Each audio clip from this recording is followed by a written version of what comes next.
आजपासून रणधुमाळी सुरू झालेली आहे। नगरपंचायत आणि नगरपालिका निवडणुकीसाठी आजपासून अर्ज स्वीकारले जाणार आहे। आपण हे दृश्य या ठिकाणी बघू शकतो।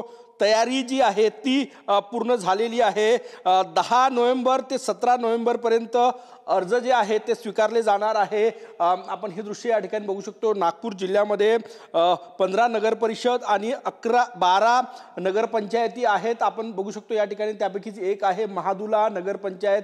नागपूर शहराला लागून असलेली ही नगरपंचायत आहे आणि या ठिकाणी उमेदवारी अर्ज भरण्याची ही तयारी जी आहे ती या ठिकाणी पूर्ण झालेली आहे। विदर्भाचा विचार केला तर विदर्भात 80 नगर परिषद आणि 20 नगरपंचायतीसाठी ही निवडणूक जी आहे ती या ठिकाणी होत आहे। आणि सगळ्यात महत्त्वाचं म्हणजे आतापर्यंत महाविकास आघाडीमध्ये कुठले कुठले पक्ष कुठल्या जागेवर लढणार, महायुती कुठे होणार याची अजूनही स्पष्टता जी आहे ती आलेली नाही। त्यामुळे स्थानिक पदाधिकाऱ्यांना जे अधिकार देण्यात आलेले आहे त्या अधिकारावरून स्थानिक आघाड्या ज्या आहेत त्या या ठिकाणी निर्माण होण्याची शक्यता जास्त आहे। आपण हे दृश्य या ठिकाणी बघू शकतो। नागपूर जिल्ह्यातील महादुला नगरपंचायत आणि अशा प्रकारची संपूर्ण तयारी जी आहे ती झालेली आहे। अगदी काही वेळामध्ये उमेदवारी अर्ज जे आहे ते या ठिकाणी स्वीकारले जाणार आहे। संपूर्ण निवडणूक यंत्रणा जी आहे ती या ठिकाणी सज्ज आहे। दुबार मतदारांची जे नावं आहे ते डिलीट करण्याचं मोठं चॅलेंज आहे आणि संपूर्ण ही प्रक्रिया जी आहे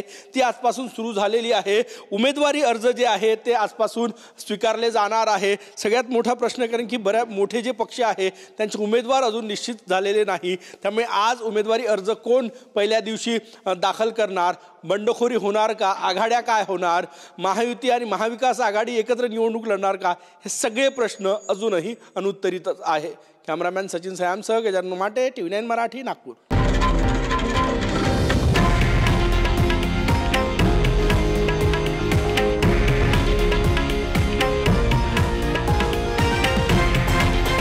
हे आहे देशातील नंबर 1 न्यूज नेटवर्क आणि आपण पाहत आहात TV9 मराठी, एकमेव।